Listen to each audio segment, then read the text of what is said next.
Hello everyone, আশা করছি তোমরা সবাই খুব ভালো আছো। তো তোমরা এখন যে প্লেলিস্টটাতে আছো, এই প্লেলিস্টটাতে আমরা মূলত ডিসকাস করব জেনেটিক্স নিয়ে।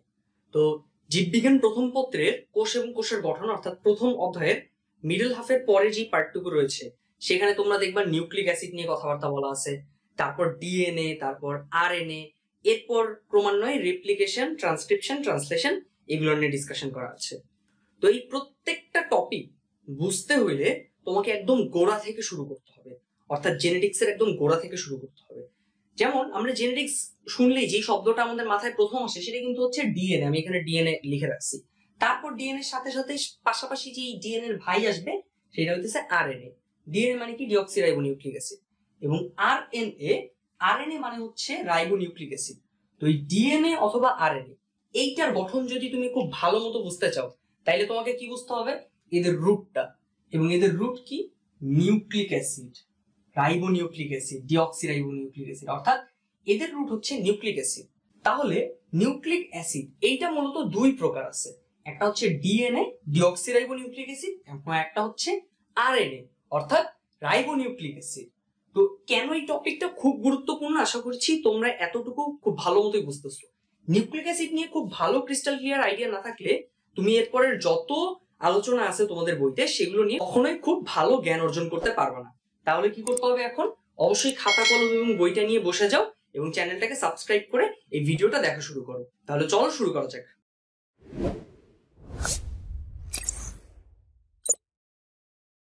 তো শুরুতেই আসি নিউক্লিক অ্যাসিড।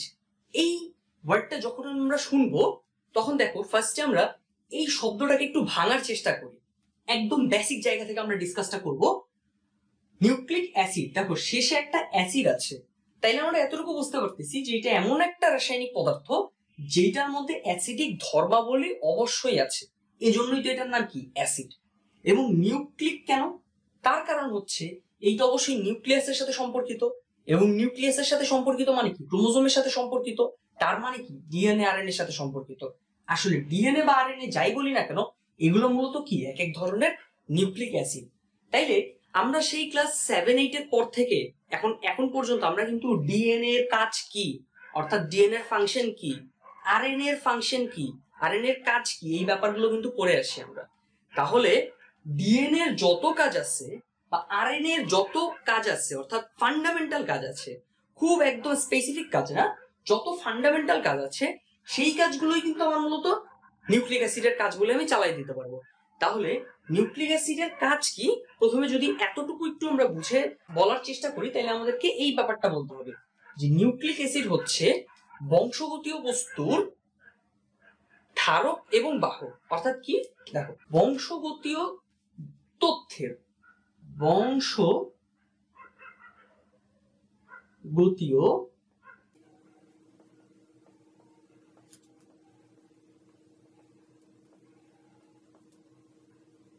বংশগতীয় তথ্যের ধারক এবং বাহক।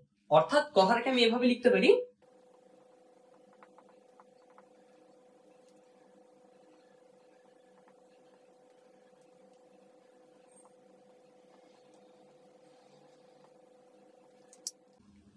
অর্থাৎ রিপোজিটরিজ অ্যান্ড ট্রান্সমিটার্স অফ জেনেটিক ইনফরমেশন।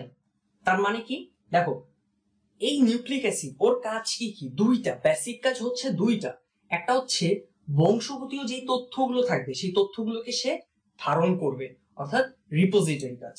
এবং 2 নম্বর কাজ হচ্ছে বহন করে নিয়ে যাওয়া, অর্থাৎ ট্রান্সমিট করবে। কি ট্রান্সমিট করবে? তথ্যগুলো, অর্থাৎ জেনেটিক ইনফরমেশন গুলো। যেমন ব্যাপারটাকে যদি আরেকটু বুঝতে চাই, যেমন মনে করো একটা বানরের যে সন্তান হবে সে তো বানরই হবে, তাই না? এবং সেই বাচ্চা বানরের মধ্যে যত জেনেটিক ইনফরমেশন থাকবে সেই জেনেটিক ইনফরমেশন গুলা স্টোর থাকবে কোথায়? এই নিউক্লিক অ্যাসিডের মধ্যে। আবার বানরের সন্তান কেন বানরই হয়? কারণ ওই পিতা বা মাতা বানরের থেকে তথ্যগুলো বহন করে নিয়ে আসে, শুধুমাত্র ধারণ করে না। ধারণের সাথে সাথে অবশ্যই কি করে? একটা সেল থেকে আরেকটা সেলে নিউক্লিক অ্যাসিড গুলো তথ্যগুলো বহন করে নিয়ে আসে। ঠিক এই কারণে আমরা সবাই আমাদের মধ্যে কি হয়? বাবা মার বৈশিষ্ট্যগুলো অনেক মিল পাওয়া যায়, কেননা তাদের ইনফরমেশন গুলো তাদের সেল থেকে অ্যাকচুয়ালি সন্তানের বা ডটার সেল গুলো তৈরি হয়। তো তো আশা করছি নিউক্লিক অ্যাসিডের যে ফান্ডামেন্টাল কাজটা এইটা আমরা বুঝতে পারছি। কি নিউক্লিক অ্যাসিড কি? একটা রাসায়নিক বস্তু যেটার মধ্যে অবশ্যই একটা অ্যাসিডীয় ধর্মাবলী আছে। তো এরপর আমরা একটু ইতিহাসটা একটু বোঝার চেষ্টা করব। তো আমাদের ইন্টারমিডিয়েট লেভেলের বইগুলোতে নিউক্লিক অ্যাসিডের একদম সামান্য করে ছোট্ট করে একটা হিস্ট্রি লেখা আছে। তো হিস্ট্রিটা বেশ মজার, তোমরা জানার জন্যও পড়তে পারো, পাশাপাশি হচ্ছে অবজেক্টিভ অনেক সময় আসলেও আসতে পারে। তো হিস্ট্রিটা কিরকম আমি সংক্ষেপে একটু বলি, তোমরা অবশ্যই বই থেকে আরো ডিটেলসটা পড়ে নিবে। একজন বিজ্ঞানী ছিলেন ফ্রেডরিক মিশার। তিনি কি করছেন, যুদ্ধক্ষেত্রে আহত যে সৈনিকরা আছে তাদের রক্তের পুঁজ কালেক্ট করেন এবং ওইটা কালেক্ট করার পরে তিনি হচ্ছে ওইটা পরীক্ষা নিরীক্ষা করেন। তিনি একজন চিকিৎসক এবং রসায়নবিদ ছিলেন। পরীক্ষা নিরীক্ষা করে সেই শ্বেত রক্ত কণিকা বা ডাব্লিউবিসির যে সেলগুলো থাকে সেই সেলের নিউক্লিয়াসের মধ্যে প্রথম একটা রাসায়নিক পদার্থ পান। এই রাসায়নিক পদার্থটা কিন্তু অন্যান্য সকল পদার্থের থেকে একটু আলাদা। অর্থাৎ আমাদের যে ইউজুয়াল রাসায়নিক পদার্থগুলো যেগুলোর আমরা নাম শুনি, কার্বোহাইড্রেট, প্রোটিন বা লিপিড, এইগুলো থেকে বেশ আলাদা। তো এই যে রাসায়নিক পদার্থটা, তিনি এই রাসায়নিক পদার্থটার নাম দেন নিউক্লিন। কি বললাম? নিউক্লিন।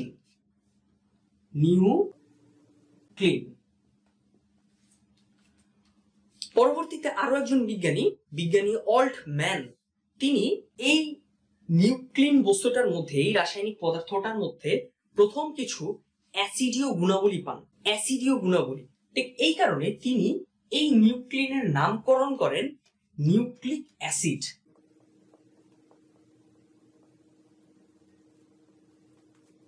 ওকে, তো এটা তোমরা মনে রাখতে পারো, বিজ্ঞানী অল্টম্যান, লাস্টে কি আছে দেখো, ম্যান, MAN, ওটাকে উল্টা করলে আবার কি হয়, নাম। তার মানে বিজ্ঞানী অল্টম্যান নাম, তিনি নামকরণ করেছেন নিউক্লিক অ্যাসিডের। তো এর আরো পরে আরো একজন বিজ্ঞানী অ্যালব্রেcht কোসেল, তিনি নিউক্লিক অ্যাসিড মূলত কেমিক্যালি কি কি দিয়ে তৈরি, অর্থাৎ রাসায়নিক ভাবে নিউক্লিক অ্যাসিড মূলত কি কি দিয়ে তৈরি সেইটা হচ্ছে আবিষ্কার করছেন বা শনাক্ত করছেন। তো তিনি বলে গেছেন নিউক্লিক অ্যাসিড মূলত তিনটা উপাদান নিয়ে তৈরি। তিনটা উপাদান কি কি? এক নম্বর হচ্ছে নাইট্রোজেন বেস বা N2 বেস বা ক্ষারক, নাইট্রোজেন ঘটিত ক্ষারক। দেখো বইতে কোনো কোনো জায়গায় নাইট্রোজেন ঘটিত ক্ষারক লেখা দেখবা, কোথাও N2 ঘটিত ক্ষারক লেখা দেখবা, কোথাও আবার বেস লেখা দেখবা, বেস বা ক্ষারক। তো যাই লেখা থাকুক না কেন এই তিনটা জিনিস মূলত সেম। তাইলে এক নম্বরে নাইট্রোজেন ঘটিত ক্ষারক, দুই নম্বরে চিনি বা সুগার, ঠিক আছে। তাইলে 5 কার্বন বিশিষ্ট একটা শর্করা বা সুগার, সেইটার নাম কি? 5 কার্বন যেহেতু, তাইলে এটার নাম পেন্টোজ সুগার। এবং 3 নম্বরে যেহেতু নিউক্লিক অ্যাসিড, তার মানে অবশ্যই অ্যাসিড জাতীয় কিছু একটা আছে। কি অ্যাসিড? Phosphoric acid.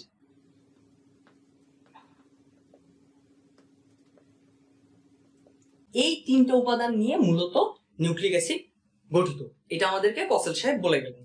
নাইট্রোজেন ঘটিত ক্ষারক বা নাইট্রোজেন ঘটিত বেস, এইটার মধ্যে দুইটা পার্ট থাকে, একটা হলো পিউরিন আর একটা পাইরিমিডিন। পেন্টোজ সুগার, দেখো 5 কার্বন বিশিষ্ট সুগার, এখানে মূলত রাইবোজ সুগার থাকতে পারে বা ডিঅক্সিরাইবোজ সুগার থাকতে পারে। তাহলে দুইটা, একটা হচ্ছে হয় রাইবোজ থাকবে অথবা ডিঅক্সিরাইবোজ থাকবে। দেখো ইজিলি কিন্তু তোমরা বুঝতে পারতেছো, যদি আরএনএ হয় সেখানে কি থাকবে? রাইবোনিউক্লিক অ্যাসিড, তার মানে রাইবোজ সুগার। অর্থাৎ এই রাইবোজ সুগারটা কোথায় থাকবে? আরএনএ এর ক্ষেত্রে। আর এই ডিঅক্সিরাইবোজ, এই সুগারটা ডিএনএ এর মধ্যে থাকবে। তারপর আছে আমাদের ফসফরিক অ্যাসিড। ফসফরিক অ্যাসিডের সংকেতটা আমরা মোটামুটি সবাই জানি, H3PO4। তাইলে এই হচ্ছে আমাদের মূলত নিউক্লিক অ্যাসিডের গঠন। তো আমরা এই প্রত্যেকটা জিনিসের, purine, pyrimidine, ribose, deoxyribose, pentose sugar, phosphoric acid, এই প্রত্যেকটা জিনিসের ইন ডিটেইলস আলোচনা করব। বাট তার আগে একটু করে আরো একটু মনে রাখবা যে পিউরিন এর মধ্যে আবার দুইটা অংশ আছে, একটা হচ্ছে অ্যাডিনিন, আমি সংক্ষেপে এ লিখলাম কারণ এটা আমরা সামনে ডিটেইলস ব্যাখ্যা করব, আর একটা থাকতে পারে গুয়ানিন। পাইরিমিডিনের মধ্যে থাকতে পারে থাইমিন, দেখো থাইমিন নট থায়ামিন, থায়ামিন কিন্তু আবার ভিটামিন এ, এটা হইতেছে থাইমিন, THYAMIN, এইটা অবশ্যই আমরা খেয়াল রাখবো। আর কি থাকতে পারে, সাইটোসিন এবং ইউরাসিল। এই 5টা উপাদান, adenine, guanine, cytosine, thymine, uracil, এই 5টা উপাদান হিসেবে থাকতে পারে আমাদের নাইট্রোজেন ঘটিত ক্ষারক। আর তারপর থাকতে পারে আমাদের পেন্টোজ সুগার, রাইবোজ অথবা ডিঅক্সিরাইবোজ, এবং একটা অ্যাসিড থাকবে, ফসফরিক অ্যাসিড থাকবে। এই 3টা উপাদান হচ্ছে আমার মূলত নিউক্লিক অ্যাসিডের গঠন।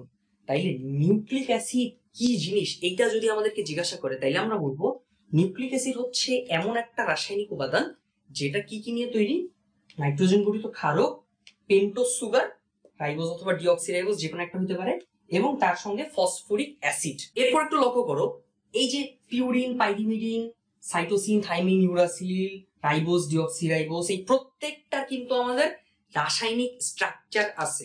তাহলে এই নিউক্লিক অ্যাসিড মূলত কি কি দ্বারা তৈরি, বা এইটার মধ্যে আমি কি কি ধরনের মলিকিউলস পাবো, এইটাও আমাদেরকে একটু জানতে হবে।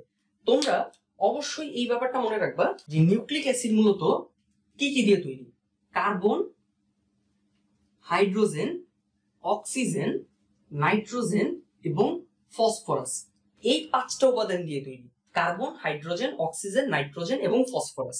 এর মধ্যে তোমরা আরেকটু মনে রাখবা অবজেক্টিভের জন্য, নাইট্রোজেন থাকতে পারে সাধারণত 15% এবং ফসফরাস এইটা থাকতে পারে 10%। এরপর আমরা এদের গঠনগুলো হালকা করে একটু বোঝার চেষ্টা করব। তো প্রথমেই হচ্ছে নাইট্রোজেন ঘটিত ক্ষারক, ঠিক আছে? তো এই নাইট্রোজেন ঘটিত ক্ষারক পিউরিন অথবা পাইরিমিডিন, এইটা জাস্ট মনে রাখবা পিউরিন অথবা পাইরিমিডিন। এর মধ্যে পিউরিনটা সবসময় 2টা রিং দিয়ে তৈরি, পিউরিন 2টা রিং দিয়ে তৈরি, অর্থাৎ এখানে কয়টা চাকতি থাকবে, 2টা এরকম রিং থাকবে, এই একটা 2টা রিং। এটা ধরো আমাদের অ্যাডিনিন, সাপোজ, আবার এইটা হচ্ছে আমাদের গুয়ানিন, এখানে 2টা রিং থাকবে। আর পাইরিমিডিনের মধ্যে সবসময় একটা রিং থাকবে, ধরো আমার এই একটা রিং, এই একটা রিং, এই একটা রিং। তাইলে ধরো আমাদের এটা অ্যাডিনিন, এটা গুয়ানিন, এটা কিরকম থাইমিন, এটা হচ্ছে সাইটোসিন, আর একটা ইউরাসিল, এরকম থাকতে পারে আমাদের। আর এটার গঠন আমরা সামনে ডিটেইলসে দেখবো। এরপর আসি পেন্টোজ সুগার। পেন্টোজ সুগারের গঠনটাও আমরা সামান্য করে একটু দেখে নিই। দেখো সুগারটা আসলে আমরা মূলত আঁকি কিভাবে, এইরকম একটা রিং স্ট্রাকচার থাকবে। দেখো পেন্টোজ সুগার মানে 5টা কার্বন থাকবে, এই হচ্ছে আমাদের 5 চক্র বিশিষ্ট একটা গঠন। সেটার মধ্যে কি, এটা হচ্ছে কার্বন 1, এটা কার্বন 2, এটা কার্বন 3, এটা হচ্ছে কার্বন 4, আর কার্বন 5টা এখান থেকে উপরে থাকবে, এবং এই যে মাঝখানে অক্সিজেন থাকে। এটা হচ্ছে আমাদের সুগারের গঠন। আর অ্যাসিডের সংকেতটা তো আমরা লিখেই দিলাম H3PO4। এখন একটু লক্ষ্য করো, এই পাশটাতে আমি দেখাচ্ছি। ধরো এখানে আমার সুগার আছে, আমি এই গঠনটাকে আরেকটু ইজিলি ভাবে দেখাই।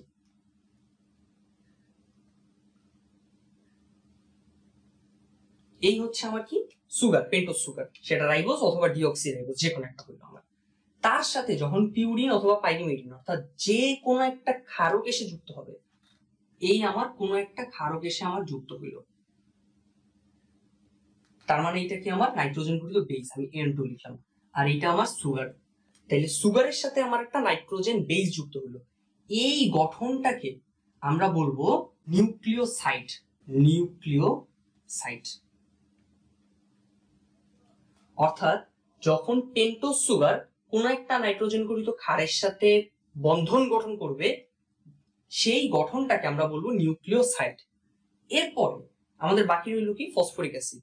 এই ফসফরিক অ্যাসিডটাও যখন এটার সাথে আবার বন্ধন গঠন করবে, ঠিক আছে, খুব টাইটলি অ্যাটাচ হবে, ফসফরিক অ্যাসিড নিউক্লিওসাইডের সাথে খুব টাইটলি অ্যাটাচ হবে। এই যে আমাদের এই 5 নাম্বার কার্বনের মাথায় এখানে আমাদের ফসফরিক অ্যাসিডের ফসফেট অংশটা এখানে এসে যুক্ত হইল। তাহলে দেখো খুব টাইটলি অ্যাটাচ হয়েছে, তখন এই গঠনটাকে আমরা বলি নিউক্লিওটাইড।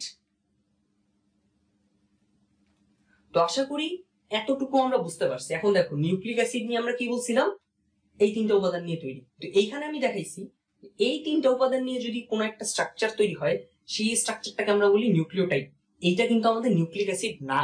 তাইলে নিউক্লিক অ্যাসিডটা কি, দেখো এইরকম অনেকগুলা উপাদান, অনেকগুলা নিউক্লিওটাইড যখন একত্র হবে, ধরো এইখানে হচ্ছে একটা নিউক্লিওটাইড আছে, তারপর আমাদের ধরো এইখানে আমাদের আরো একটা নিউক্লিওটাইড আছে, তারপর আমার নিচে ধরো আরো একটা নিউক্লিওটাইড আছে।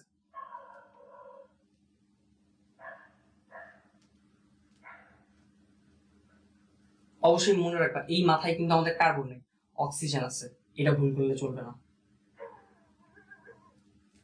তো এরকম অনেকগুলা নিউক্লিওটাইড যখন কি করে একজন আরেকজনের সাথে বন্ধন গঠন করে, এই যে আমাদের কি করলো, বন্ধন গঠন করলো, তাইলে অনেকগুলা নিউক্লিওটাইড যখন একসাথে একটা বন্ধন গঠন করবে তখন কি করবে, একটা পলিমার তৈরি করে, সেই পলিমারকে আমরা বলি নিউক্লিক অ্যাসিড। ব্যাপারটা কিরকম আর একটু ডিটেইলসে আমরা বোঝার চেষ্টা করি। ধরো এই হচ্ছে আমাদের একটা নিউক্লিওটাইড, এই নিউক্লিওটাইডকে আমি এরকম একটা গোল্লা দিয়ে দেখালাম, পুতির মতন গোল্লা দিয়ে দেখালাম। তারপর মনে করো আমার এখানে আরো একটা নিউক্লিওটাইড আছে, এরকম আরো একটা নিউক্লিওটাইড, এরকম কি আমার অনেকগুলো নিউক্লিওটাইড আছে। এই প্রত্যেকটা নিউক্লিওটাইড যখন একজন আরেকজনের সাথে বন্ধন গঠন করবে, এই পুরা অংশটাকে, এই পলিমারটাকে আমরা কি বলবো, নিউক্লিক অ্যাসিড। এবং এই নিউক্লিক অ্যাসিডের প্রত্যেকটা যে মনোমার থাকবে, অর্থাৎ এই এক একটা পুঁতি, এই এক একটা পুঁতিকে আমরা বলবো নিউক্লিওটাইড, নিউক্লিওটাইড। এবং এই নিউক্লিওটাইডকে যদি আমি ভাঙার চেষ্টা করি তাইলে আমি কি পাবো, এই যে নিউক্লিওটাইড হচ্ছে এতটুকু, এই নিউক্লিওটাইডকে যদি আমি ভাঙা ফেলি তাইলে আমি আবার দুইটা উপাদান পাবো, একটা হচ্ছে নিউক্লিওসাইড, এই যে এই ফসফেট অংশটা বাদ দিলে, ফসফেট অংশটা ধরো আমি এখান থেকে ভেঙে ফেললাম,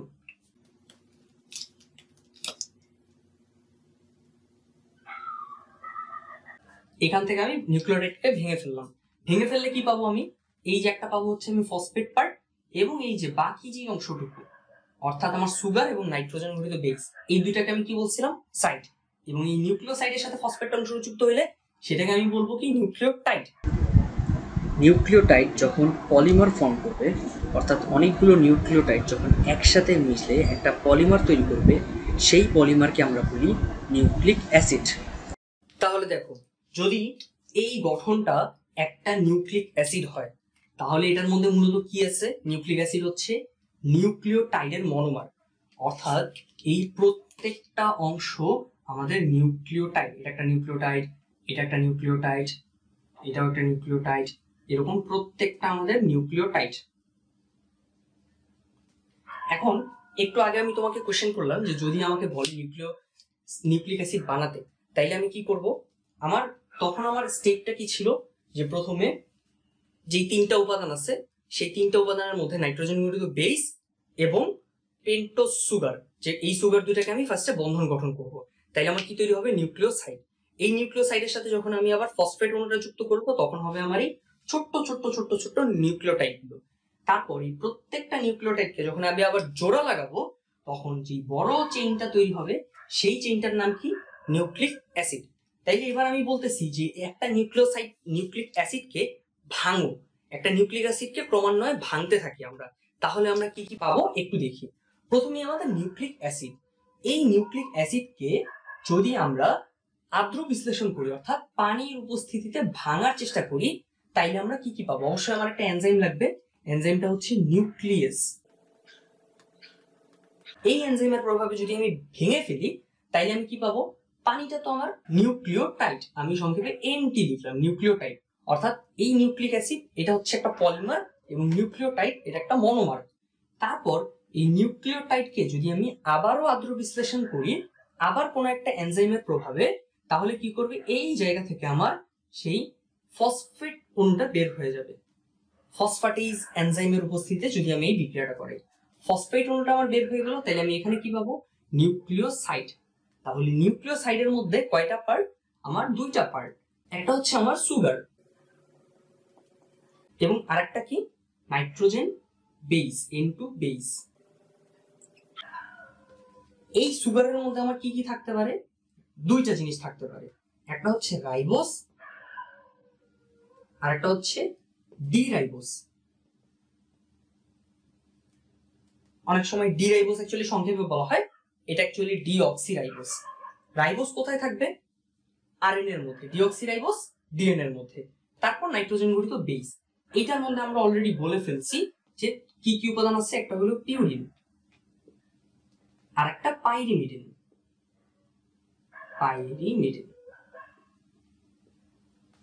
পিউরিনের মধ্যে আমার কি কি আছে আমি একটু আগে বললাম, অ্যাডিনিন আর একটা হলো গুয়ানিন। পাইরিমিডিনের মধ্যে আমাদের কি কি আছে, সাইটোসিন, থাইমিন, ইউরাসিন। এখন এই যে যে আমরা একটা চেইন গঠন করছিলাম, একটা নিউক্লিক অ্যাসিড গঠন করলাম, এই নিউক্লিক অ্যাসিডটা আমার কি কি হতে পারে? হয় হবে ডিএনএ, আর যদি ডিএনএ না হয় তাহলে হবে আরএনএ। কি কি থাকলে এই অংশগুলা কি কি থাকলে থাকবে ডিএনএ, আর কি কি থাকলে আরএনএ থাকবে, এতটুকু আমরা এই লেকচারটাতে মনে রাখবো। তাহলে কি কি থাকলে ডিএনএ তৈরি হবে আর কি কি থাকলে আরএনএ তৈরি হবে, এইটা আমরা একটু মনে রাখি। তো দেখো ডিএনএ, এই কথাটা যখন বলবো ডিএনএ, এটার মধ্যে কি কি থাকবে? ফসফেট, এটা সব সময় থাকবে, ডিএনএ তো থাকবে আরএনএ তো থাকবে। এক্সেপশন জিনিসগুলো আমরা জাস্ট খেয়াল রাখবো। সুগারের মধ্যে দুইটা পার্ট, রাইবোজ আর একটা হচ্ছে ডিঅক্সিরাইবোজ। ডিএনএ এর মধ্যে থাকবে ডি রাইবোজ বা ডিঅক্সিরাইবোজ প্লাস নাইট্রোজেন গঠিত বেস তো আমাকে থাকতেই হবে। এর মধ্যে কি কি থাকবে? অ্যাডিনিন গুয়ানিন অবশ্যই থাকবে, অ্যাডিনিন থাকবে, গুয়ানিনও থাকবে, সাইটোসিন থাইমিন ইউরাসিল। এর মধ্যে ইউরাসিল থাকবে না, থাকবে সাইটোসিন থাকবে, থাইমিন থাকবে। এরপর আসি আরএনএ। ফসফেট আয়ন তো অবশ্যই থাকবে, অর্থাৎ ফসফরিক অ্যাসিড আমার অবশ্যই থাকবে। তার সাথে সুগারের মধ্যে আমার থাকবে রাইবোজ। এরপরে অ্যাডিনিন গুয়ানিন এখানেও থাকবে, আর পাইরিমিডিনের মধ্যে আমার থাইমিনটা থাকবে না, অর্থাৎ সি এবং ইউ। তো আশা করি এতটুকু যা যা বললাম এখান থেকে নিউক্লিক অ্যাসিড মূলত কি এটা নিয়ে একটা খুব ভালো ধারণা পাইছো। তো এর পরের ভিডিওতে আমরা নিউক্লিক অ্যাসিডের যে প্রত্যেকটা পার্ট আছে, sugar, nitrogen base, phosphoric acid, এগুলো কিভাবে থাকে, কোন অ্যারেঞ্জমেন্টে থাকে, এগুলো আরো ডিটেলসে আলোচনা করবো। Thank you everyone.